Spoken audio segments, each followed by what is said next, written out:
Cam Weiland. In real life, most people have a tendency to talk about what they're going to do before they do it. We're lying on the couch of an evening, talking to the cat purring on our stomachs, and we say something like, I really should take that trash out, shouldn't I? We may even have to talk about it a couple times before we work up the energy to dump the cat and haul ourselves over to the garbage can. We're even more inclined to talk about what we're going to do before we do it when it's something a little more intricate than changing the glad bags. And there's nothing wrong with that, in real life or in our fiction, unless we or our characters are doing nothing but talking.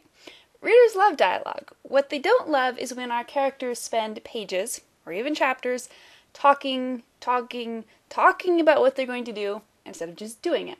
I recently read a fantasy that spent literally half the book with a professor character lecturing his pupil at length and in depth about the ins and outs of this particular fantasy world. If I had signed up for a college course, I wouldn't have minded this.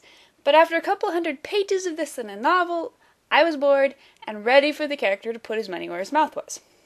Of course, we have to find a balance that allows our characters to present logical dialogue that explains to the reader both crucial information and the character's motivations, reactions, and goals in relation to this information. Just like Chekhov's gun in the first act, our characters eventually have to act upon their speech. They eventually have to do something about it, otherwise they have no good reason to talk about it. And when they do act on it, we have to determine if their action supersedes the original informative dialogue and or simply makes it repetitious. There's a good reason that most stories cut away right when the characters whisper, "Now here's what we're going to do."